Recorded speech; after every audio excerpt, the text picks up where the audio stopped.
studi Islam di Amerika, sebagian ahli berpendapat bahwa orang pertama yang mendarat di daratan Amerika adalah pelaut-pelaut Muslim yang menyeberangi Samudra Atlantik dan tiba di pantai-pantai Amerika.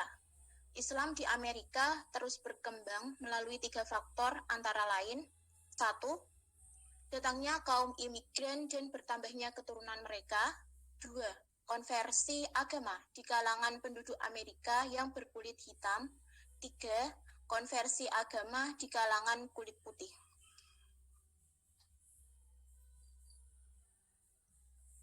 Kondisi Islam di Amerika Serikat saat ini. Benua Amerika yang kita kenal saat ini sebenarnya memiliki kaitan yang cukup erat dengan sejarah Islam. Hal tersebut dapat dilihat dari adanya peninggalan-peninggalan yang tersisa seperti nama-nama wilayah yang identik dengan Islam. Di Amerika Serikat terdapat beberapa kota dengan nama Madinah dan Mekah. Kedatangan Muslim ke Amerika Serikat dilatar belakangi oleh beberapa hal, yaitu: 1. Adanya penjelajah yang datang ke Amerika Serikat dengan membawa budak Afrika yang menganut agama Islam. 2. Adanya imigrasi yang dilakukan oleh beberapa masyarakat Muslim untuk mencari kehidupan baru di Amerika Serikat.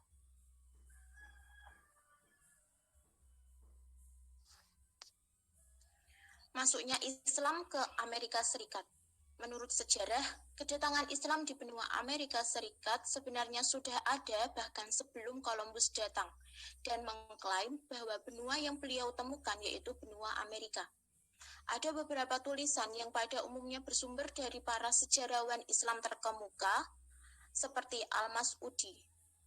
Dalam bukunya Muruj al-Zahab wa Ma'adinal Jauhar menyebutkan bahwa pada masa kekhalifahan Abdullah bin Muhammad di Andalusina, ada seorang pemuda Muslim bernama Khosh bin Said bin Aswad asal Cordova yang memimpin pelayaran dari pantai Dilba pada tahun 889 dengan menyeberangi Samudra Atlantik sehingga mencapai daratan yang belum dikenal, dan kemudian pulang kembali dengan membawa harta benda yang menakjubkan.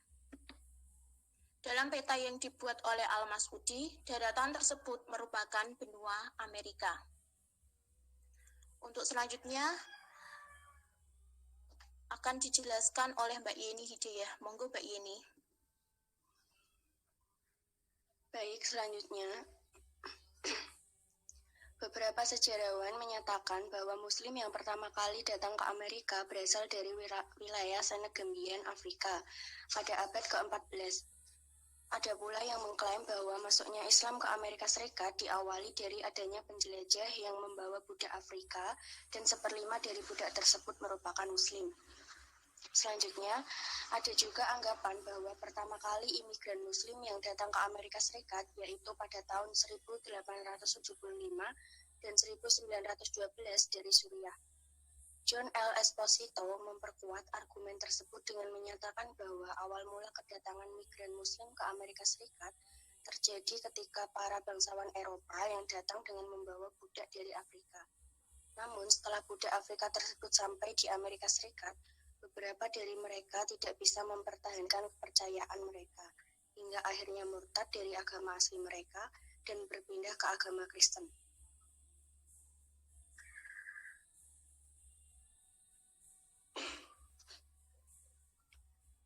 Imigran Muslim yang datang ke Amerika dipengaruhi oleh beberapa faktor, di antaranya adalah: A. Migrasi yang terjadi pada tahun 1875 hingga 1912 umumnya merupakan pemuda desa dengan pendidikan serta keterampilan yang rendah. Kebanyakan dari mereka berasal dari Suriah, Jordania, Palestina, dan Lebanon. Alasan kedatangan mereka ke Amerika karena dilatar belakangi oleh adanya keadaan ekonomi yang tidak menguntungkan bagi mereka dan berharap mendapat kehidupan yang lebih layak di Amerika Serikat. B. Migrasi tahun 1918 sampai 1922 merupakan orang-orang yang memiliki pendidikan yang cukup baik dan berasal dari perkotaan, serta merupakan teman atau kenalan dari imigran yang telah ada di Amerika Serikat sebelumnya. C. Migrasi tahun 1930 sampai 1938. Dilatar belakangi oleh adanya kebijakan Amerika Serikat tentang imigrasi yang memberikan prioritas utama kepada mereka yang keluarganya telah lebih dulu menetap di Amerika Serikat. D. Migrasi tahun 1947 sampai 1960, di mana imigran yang datang ke Amerika Serikat tidak hanya berasal dari Timur Tengah, namun berasal dari India, Pakistan, Eropa Timur, dan Uni Soviet. Mereka datang ke Amerika Serikat sebagai pengungsi untuk mencari kehidupan yang layak, memperoleh pendidikan yang lebih tinggi, maupun mendapat pekerjaan. E. Migrasi pada tahun 1967 sampai sekarang. Mereka yang datang ke Amerika Serikat pada gelombang ini tidak hanya dilatar belakangi oleh keadaan ekonomi, namun juga karena alasan politik. Karena pada saat itu dunia Arab mengalami penderitaan karena adanya konfrontasi dengan Israel dan konflik-konflik lainnya.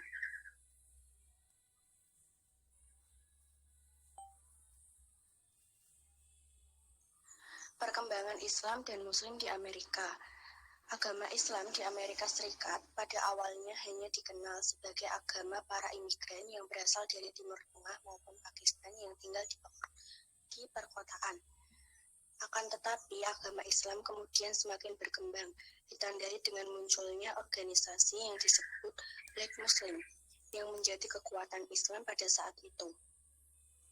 Black Muslim didirikan oleh Elijah Muhammad di Chicago yang bernaung dalam sebuah organisasi yang bernama Nation of Islam atau NAI.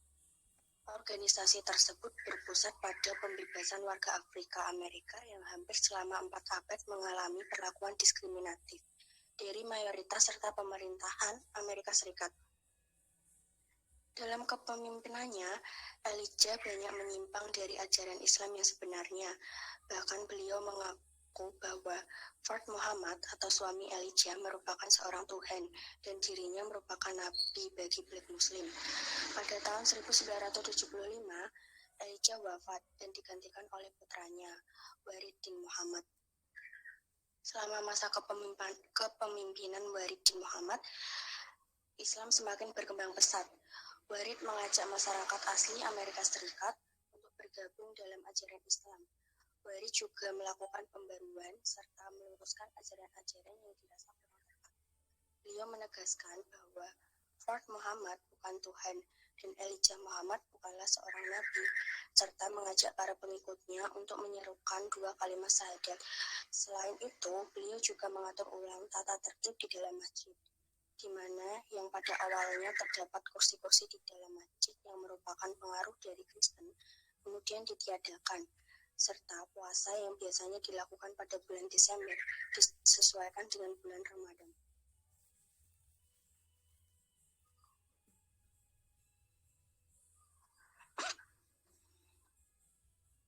Pada tahun 1976, Waridin Muhammad mengubah Nation of Islam menjadi World Community of Islam in West dengan tujuan agar sasaran ajaran dan dakwah agama Islam lebih luas lagi jangkauannya. Selain itu, beliau juga membentuk Council of Imam yang terdiri dari 6 orang yang bertugas mengkoordinir kegiatan-kegiatan keagamaan. Majalah Muhammad Speak juga diubah menjadi Bilalian News, mengambil nama dari sahabat Bilal bin Rabah, tanggal 30 April 1980. Organisasi World Community of Islam in West diubah kembali namanya menjadi American Muslim Mission atau AMM untuk memperjelas tujuan dari organisasi tersebut sebagai dakwah. Selanjutnya, selama masa kepemimpinan Waridin Muhammad menunjukkan bahwa Islam di Amerika Serikat berkembang cukup pesat. Akan tetapi, Muslim di Amerika Serikat banyak mengalami kendala dalam menjalani kehidupan mereka sebagai minoritas. Selain kendala ekonomi dan politik, mereka juga mengalami kendala dalam hal pendidikan. Mereka kesulitan dalam memilih pendidikan atau sekolah bagi anak-anak mereka, mengingat sekolah-sekolah khusus Islam masih belum terlalu banyak. sehingga para orang tua merasa khawatir jika anak-anak mereka menempuh pendidikan di sekolah negeri di Amerika. Bahkan banyak orang tua yang lebih memilih untuk memberikan pendidikan di rumah. Namun dalam perkembangannya mereka mencoba untuk berbaur dengan masyarakat asli Amerika Serikat dan mencoba untuk memperkenalkan Islam sebagai agama yang mampu menghormati perbedaan dan bermasyarakat. Selain kendala mengenai pendidikan, kendala yang sering dihadapi oleh masyarakat minoritas Muslim di Amerika Serikat adalah ibadah dan menemukan makanan halal.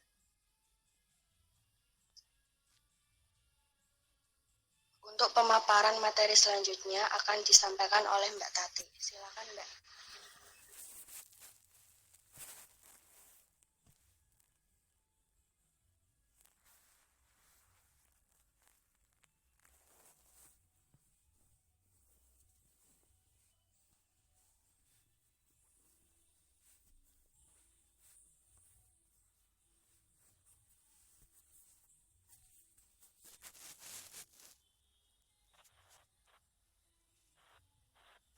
Baik, selanjutnya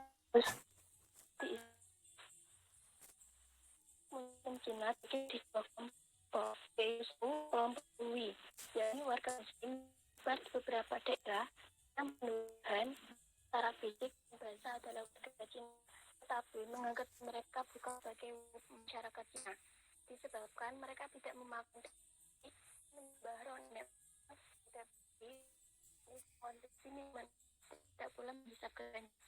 Yang kedua yaitu kelompok Muslim yang tidak berasimilasi atau menyatu atau mencampur dengan masyarakat Asia Tengah, termasuk kelompok Kazakh, Uighur, Kirgiz, dan beberapa kelompok kecil lainnya yang sebagian besar mereka berbahasa Turki yang tidak berasimilasi ke dalam pola kebudayaan Cina.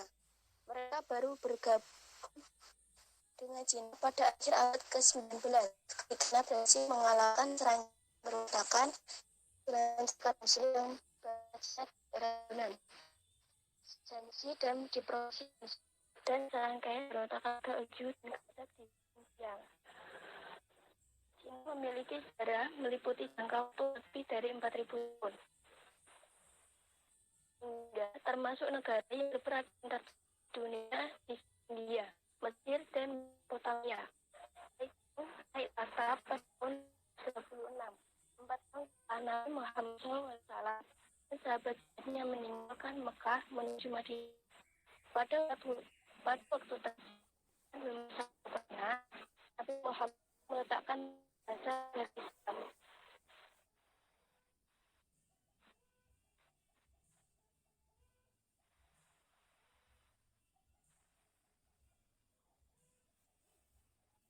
Selanjutnya, tahun 250 Masehi, Umayyah dijukan oleh dinasti Abbasiyah. Pada tahun kemudian, Tatim berhadapan dengan tentara Cina untuk pertama kalinya di Taas. Dengan orang-orang di umat Islam dapat tentara Cina. Sejak peristiwa itu, penguasaan Islam terhadap semakin kukuh dan sebagian yang memeluk Islam. Perkembangan selanjutnya dari Islam menghancurkan dinasti Abbasiyah dan langsung di Cina dan berdasar dalam Islam kepala di Cina yang orang Islam menduduki jabatan penting. Marco Polo mencatat bahwa provinsi Yunan bahwa orang Mongol adalah Muslim dan mempunyai bertulis orang Syamsuddin Umar. Dinasti Ming pada tahun 1368 sampai 1444. Cina dan dunia mempunyai hubungan yang lebih erat. Pada masa ini, pertama kalinya orang-orang Muslim Cina dalam jumlah yang melakukan ibadah haji ke Mekah.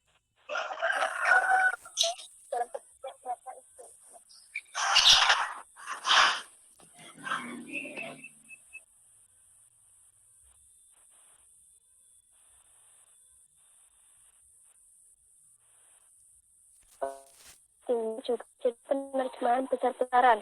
Kitab kita yang berbahasa Arab dan masjid-masjid bangun di negeri Cina selama abad ke-9. Terdapat berontak besar di Cina dan membentak Yunani.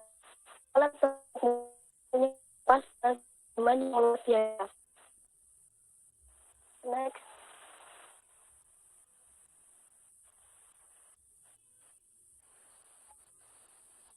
kuasa, Cina mulai menetapkan ada kebiasaan Muslim dilaksanakan di tempat-tempat terdekat kantor pemerintahan, rakyatan dan perkawinan dilakukan. Pada tahun 1909 di Asosiasi Islam di Cina, dan pada tahun 1995 didirikan Institut Teknologi Islam Cina yang mendidik sarjana agama. Pada pemuka Muslim misalkan menduduki jabatan politik regional, dibentuk sejumlah wilayah politik di Xinjiang dan beberapa provinsi lainnya.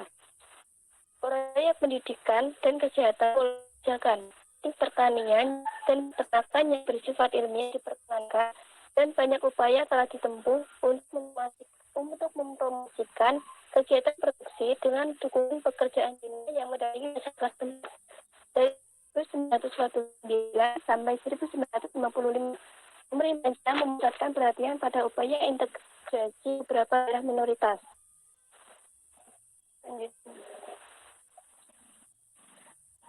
Selanjutnya yaitu kehidupan sosial Islam Cina.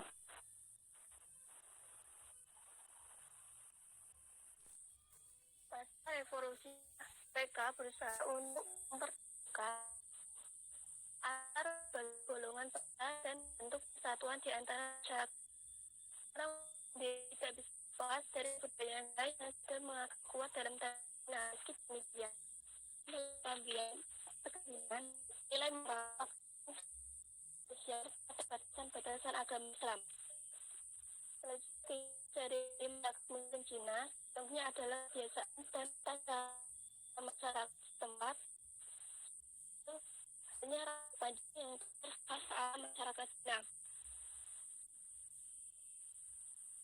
Dan cara pakaian juga tidak berbeda dengan masyarakat non-Muslim umumnya. Memanut Islam Cina dan menggunakan tambahan sorban ketika tidak berpergian pada saat melakukan masjid dan membabi darah dan hewan yang di depan lain arakan piu banyak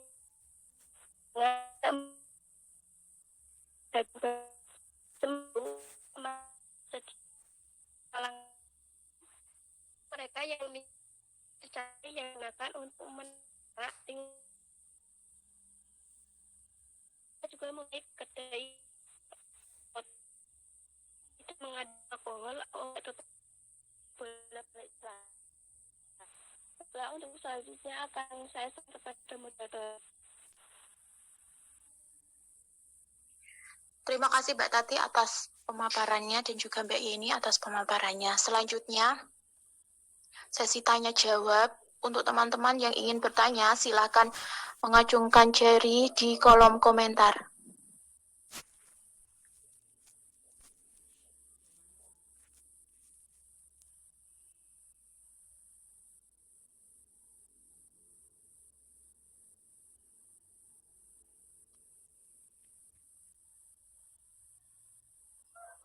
Monggo Mbak Ikma, silahkan pertanyaannya bisa diajukan. Baik, terima kasih. Assalamualaikum warahmatullahi wabarakatuh. Nama saya Hikmatul Uli Hamzah, NIM 006. Saya mau bertanya, apakah terdapat manuskrip yang bisa menjadi bukti otentik bahwa Islam pernah masuk di Amerika Serikat? Terima kasih. Wassalamualaikum warahmatullahi wabarakatuh. Terima kasih Mbak Ikma atas pertanyaannya. Selanjutnya untuk Mbak Lois, silakan mengutarakan.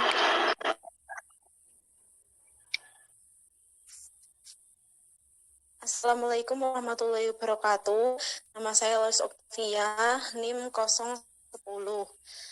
Saya ingin bertanya, di makalah tertulis bahwa kedatangan imigran Muslim di Amerika memberi pengaruh terhadap penduduk asli tempat secara langsung maupun tidak langsung. Nah, interaksi antara warga asli dengan para imigran Muslim memberikan pengaruh terhadap demografi Amerika, politik, ekonomi, dan perdagangan.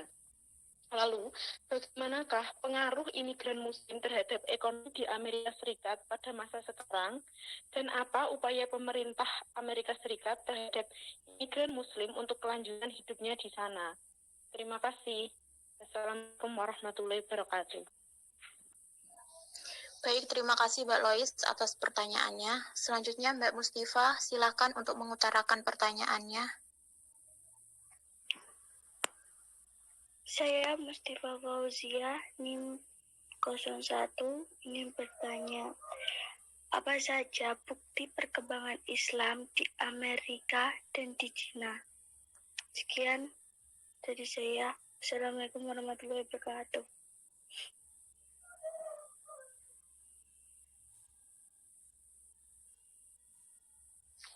Terima kasih Mbak Mustifa atas pertanyaannya. Langsung saja kami akan menjawab pertanyaan yang pertama, yaitu dari Mbak Ikma. Silakan untuk Mbak Yeni atau Mbak Tati bisa menjawab pertanyaan dari Mbak Ikma.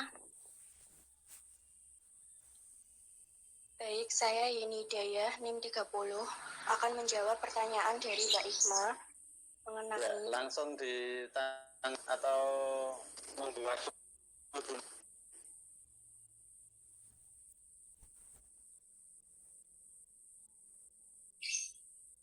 Halo, apakah langsung ditanggapi atau dulu? Langsung ditanggapi saja ya Pak.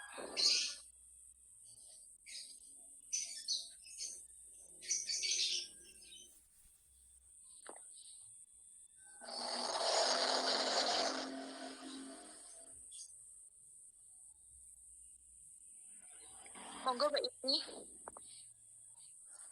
Baik, saya akan melanjutkan menjawab pertanyaan dari Mbak Ikma mengenai apakah terdapat manuskrip yang bisa menjadi bukti otentik bahwa Islam pernah masuk di Amerika Serikat. Jawabannya, temuan itu adalah pot tanah liat abad ke-9 berisi naskah kuno yang ditulis dalam bahasa Arab. Pot itu, menurut UNESCO, ditemukan di sebuah lokasi yang diduga sebagai pemakaman massal para pelaut. Karena peneliti juga menemukan 4 kerangka dalam keadaan dekomposisi canggih. Tes DNA masih menurut UNESCO sangat tidak mungkin. Namun lanjutnya, pembusukan dini gigi mayat-mayat itu bisa menunjukkan penyebab kematian, kelaparan atau penyakit yang tidak diketahui. Peneliti juga menemukan beberapa benda lain, antara lain kain, koin, 2 pedang lengkung, dan artefak logam lainnya. Sayangnya, artefak logam tak bisa dikenali karena termakan karat dan korosi. 2 pot tanah liat lainnya juga ditemukan, salah satu pot berisi manuskrip, yang diyakini para ahli sebagai Al-Quran. Pot lainnya berisi campuran rempah-rempah kering yang sangat dikenal. Tidak sulit menentukan umur manuskrip ini. Seluruh kaligrafi di manuskrip bergaya Kufi. Karim Ibu Falah, sejarawan Universitas Massachusetts yang khusus meneliti manuskrip abad pertengahan, mengatakan Kuficis adalah bentuk kaligrafi Arab tertua. Kuficis masih menurut Abu Falah adalah modifikasi skrip Nabataea tua. Gaya Kuficis atau kaligrafi Kufi berkembang abad ke-7 di Kufah, Irak. Bagaimana Mbak Ikma? Sangat jelas sekali. Terima kasih Mbak Yeni. Sama-sama Mbak. Baik, apakah dari teman-teman ada yang ingin menambahi jawaban atau menyanggah jawaban dari kelompok kami? Kami persilahkan.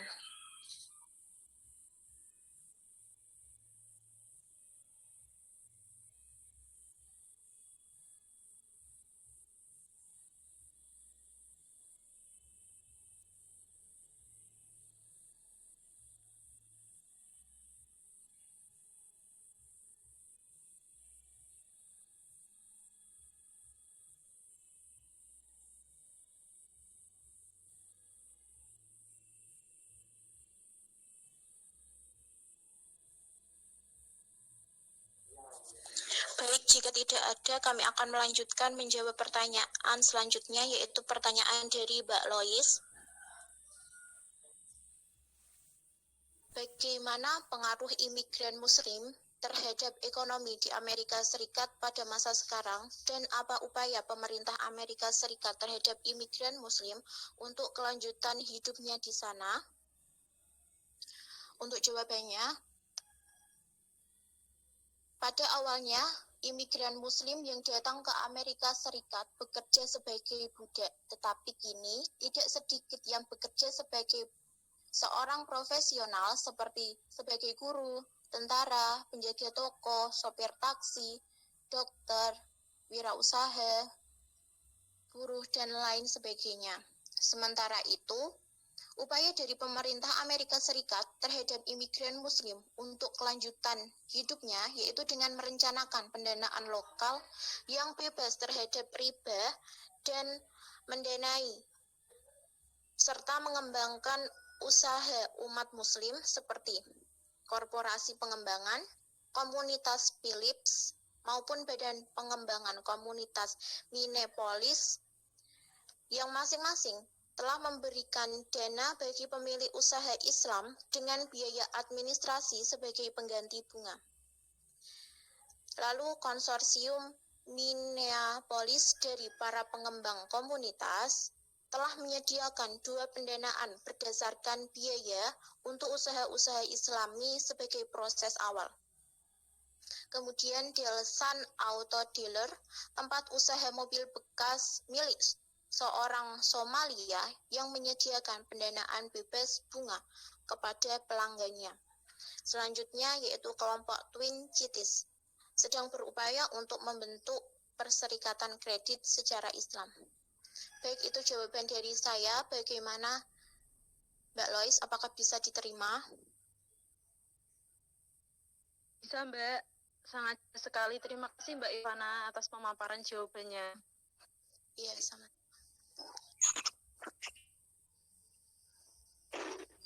Baik, dari teman-teman ada yang ingin menambahi jawaban atau menyanggah jawaban dari kami? Jika ada, kami persilahkan. Saya minta waktunya itu menambah jawaban tadi. Iya Pak, silahkan. Monggo. Bahwa pengaruh imigran di Amerika dalam konteks sekarang ya. Jadi teman-teman perlu memahami lebih utuh bahwa negara Amerika itu kan dalam bentuk United States of America. Jadi mereka dari 50 negara bagian sesuai jumlah bintang yang ada di benderanya itu. Jadi ada 50 negara bagian yang menyatu dan jadilah Amerika, maka disingkat USA, United States of America.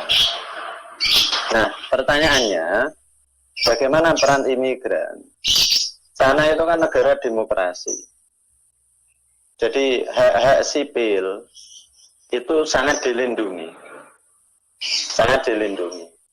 Jadi ketika ditanyakan bagaimana peran imigran, ya di sana tergantung pada posisi dia. Kalau memang sudah menjadi warga negara Amerika, bukan lagi seorang imigran, ya dia berhak berperan untuk menjadi warga negara, untuk berperan menjadi legislator, kalau kita ya DPR, bahkan bisa berperan sebagai seorang pemimpin gitu. Anda lihat saja bahwa di 50 negara bagian itu beragam, sangat beragam. Itu seperti itu. Jadi sangat beragam perannya gitu. Bahkan ada yang jadi pemimpin. Jadi pemimpin. Saya nyebrang ke negara sebelah ya, di London, di Inggris itu. Wali kota London itu kan Muslim. Dan di Amerika juga ada senator pertama yang Muslim. Senator itu DPR, gampangnya seperti itu.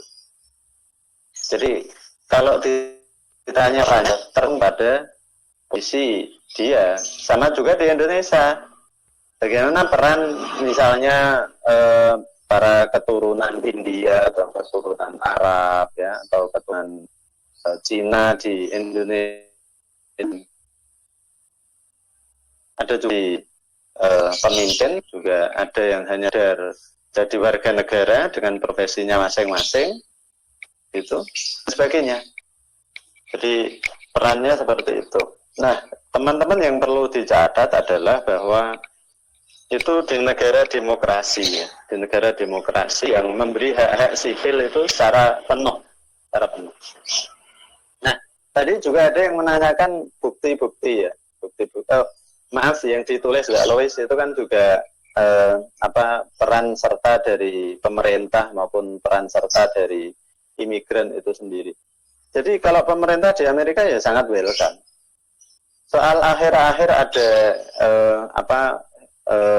kebencian terhadap salah satu wilayah di Asia, ya, atau kepada ras Asia, ya, itu saya kira adalah gejala sosial. Jadi bukan dari negara yang seperti itu, tidak. Negara dengan sistem yang masih seperti itu, demokrasi. Tapi ada gejala sosial, misalnya kalau tak contohkan ya begini.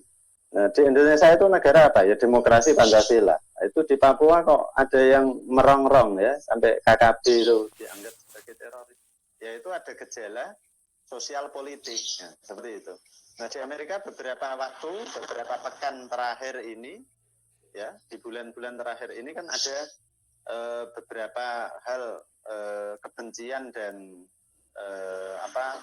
dalam tanda kutip, ya, menganggap orang Asia itu di masyarakat sana ya pendatang, begitulah, pendatang yang orang sana, ada beberapa yang nggak senang, tapi itu kasuistis, tidak semuanya. Jadi jangan digeneralisir menjadi itu sebagai sebuah gejala negara, tapi gejala sosial. Jadi pemerintah tetap di konstitusinya, karena pemerintah itu ukurannya konstitusi, ya, undang-undang, itu tetap menjalankan konstitusi dengan memberikan hak-hak warga negara. Dan itu dibuktikan, teman-teman, misalnya kalau yang tentang kajian keislaman itu di kampus-kampus sana itu ada fakulti atau konsentrasi, ya, kalau di kita ya prodi gitu, yang fokus pada kajian keislaman. Kan banyak orang-orang Indonesia yang ambil kajian keislaman di sana. Itu Prof. Nurholis Majid, itu kan, bahkan Hulil Absar Abdallah, Pak Amin Rais, itu banyak sekali. Buya Syafi'i Ma'arif, banyak sekali, ya, orang-orang Indonesia yang juga studi keislaman di sana. Karena memang ada kajian keislaman, banyak profesor keislaman di sana. Walaupun mereka orientalis, jadi orang barat tetapi yang mengkaji tentang ketimuran dan keislaman. Itu begitu. Jadi belum tentu mereka muslim, tapi orientalis. Nah, itu adalah sebagai hal-hal yang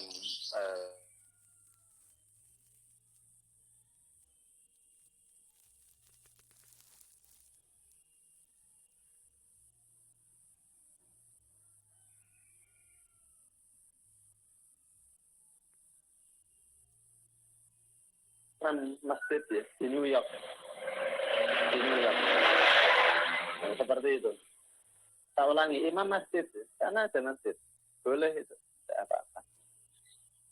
Gitu. Tapi padahal teman saya bukan imigran, teman saya juga bukan warga negara sana, tapi hanya warga negara Indonesia yang belajar di sana. Itu aja udah.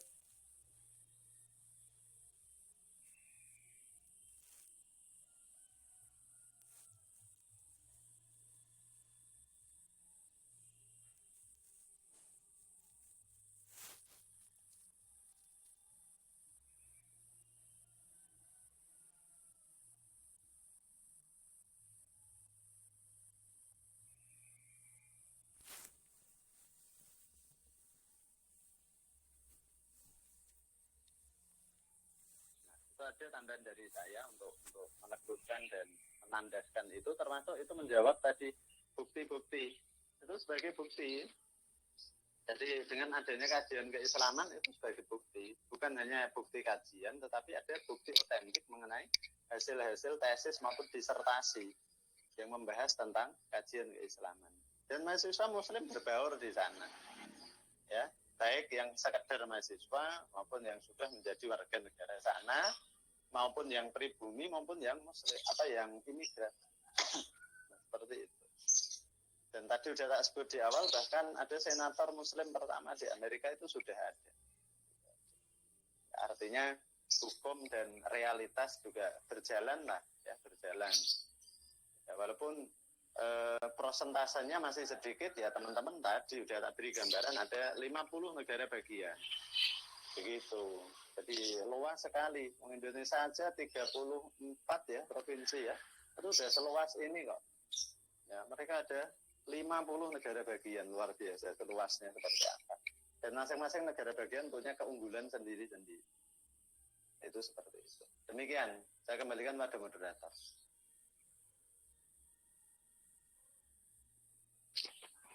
Baik, terima kasih Pak Fatah atas penjelasannya. Selanjutnya kami akan menjawab pertanyaan yang terakhir dari Mbak Mustifa.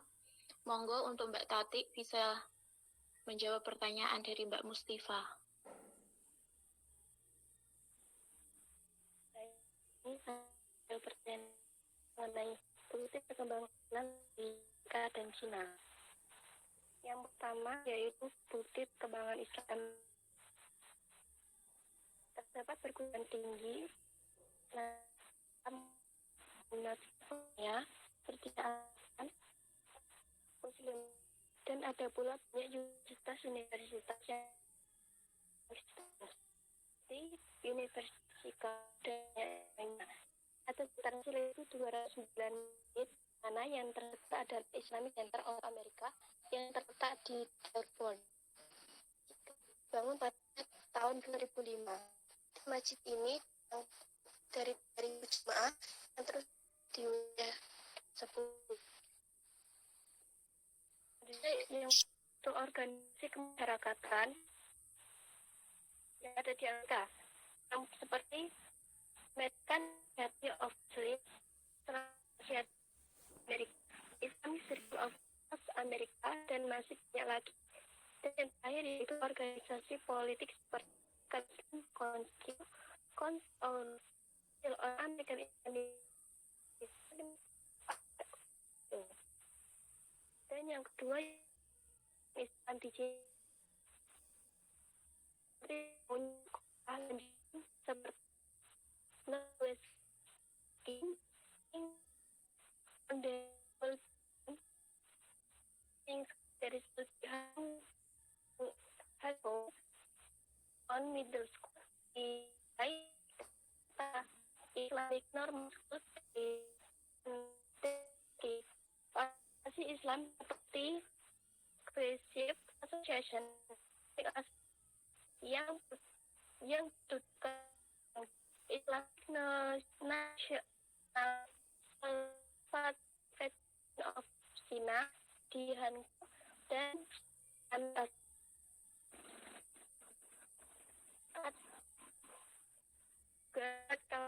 setelah Islam lebih dari Islamic Islam berhasil terbitkan dengan sukses. Islamic Education dan disusul dengan dalam Tionghoa setelah paling tua dan Lake of the Islamic View terbit di Shanghai. Islamic Science dari Kokia tahun 1920 dari kantor pada tahun 1926 dan banyak yang lainnya. Mungkin Ifar.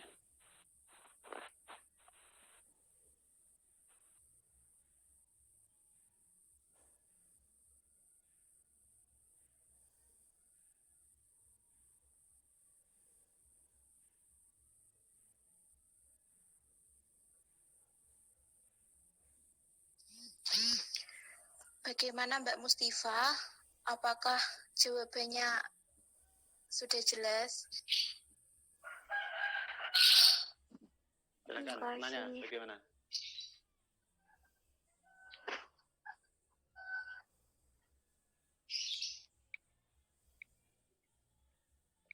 Untuk teman-teman yang lain, apakah ada tambahan jawaban atau menyanggah jawaban dari kami? Saya persilahkan.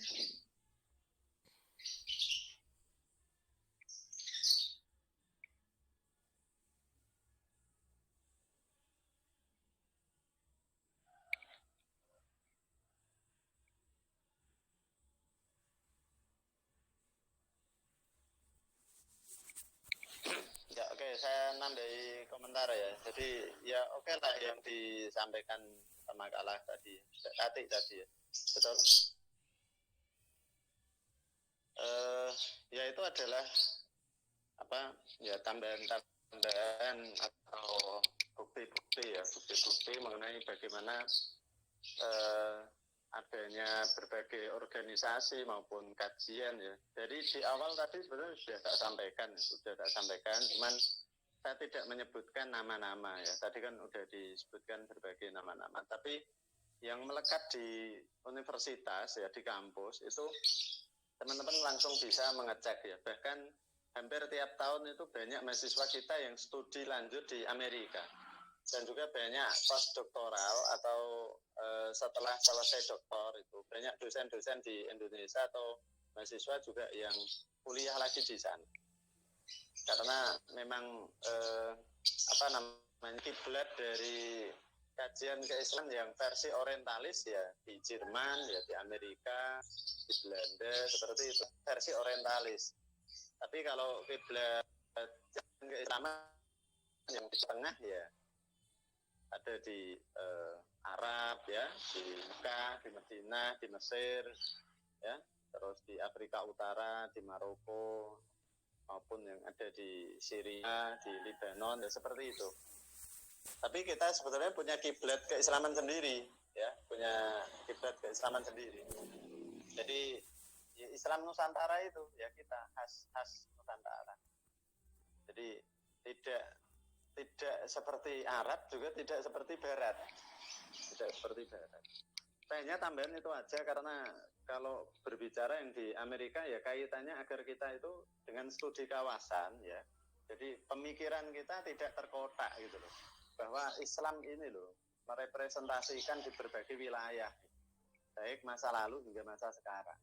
Nah, itu aja yang ingin disampaikan di dalam mata kuliah ini.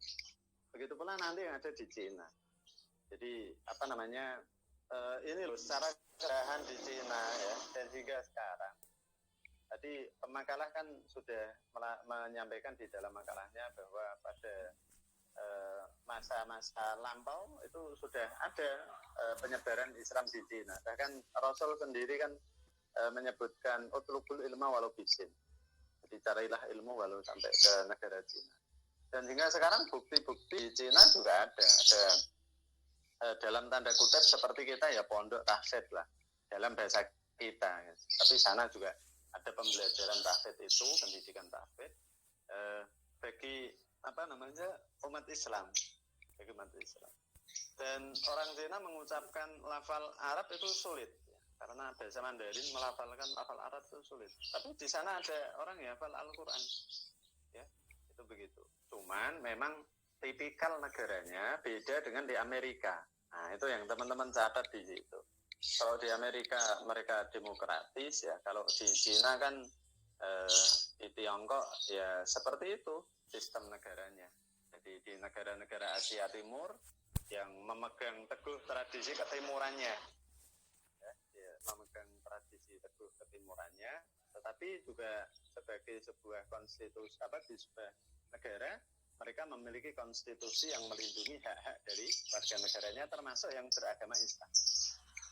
Nah, itu seperti itu. Jadi sebetulnya di Amerika, di Cina, ya nanti di Indonesia, dimanapun ya yang terkait studi kawasan dalam kajian keislaman itu dalam membentuk pemahaman kita dan keluasan kita di dalam memahami ajaran Islam. Satu, yang kedua heterogenitas ya, keragaman dari orang yang menjalankan ajaran Islam sesuai dengan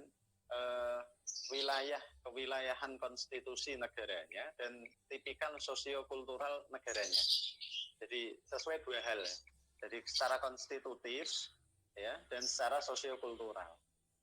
Itu seperti itu. Jadi kita samakan dengan kita jelas enggak beda.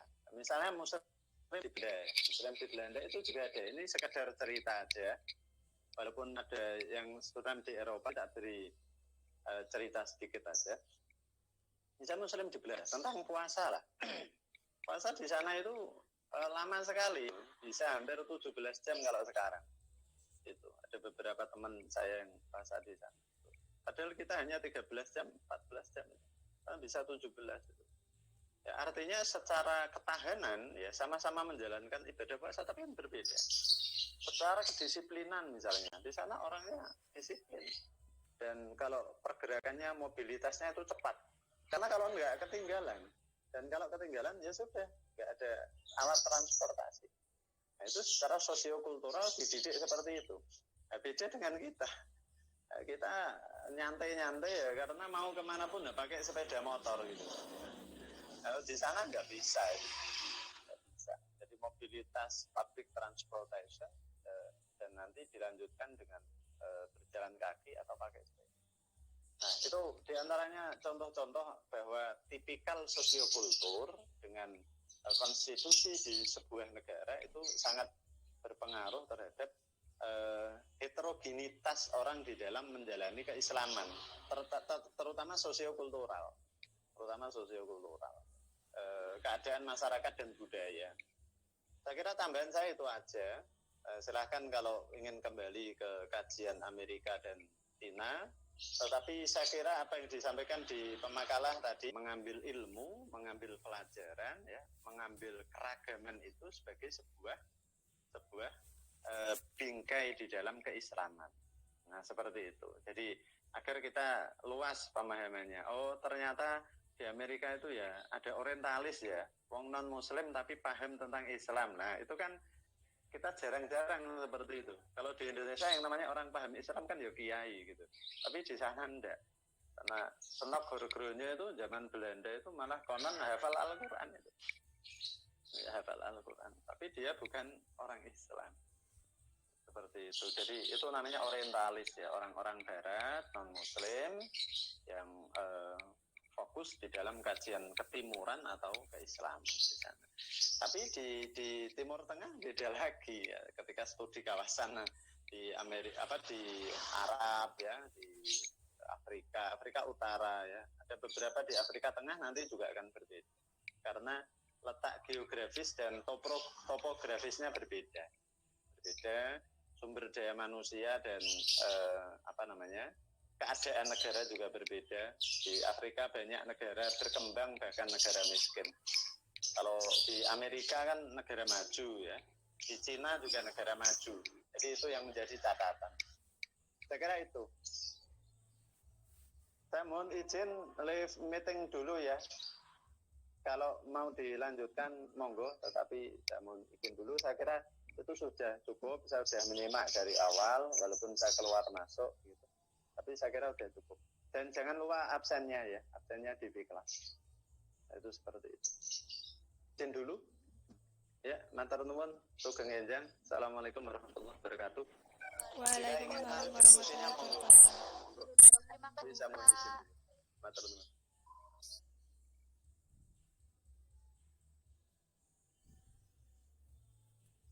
Terima kasih, Pak. Baik, dari teman-teman, apakah ada yang mau menambahi jawaban dari pertanyaan pertama sampai pertanyaan terakhir?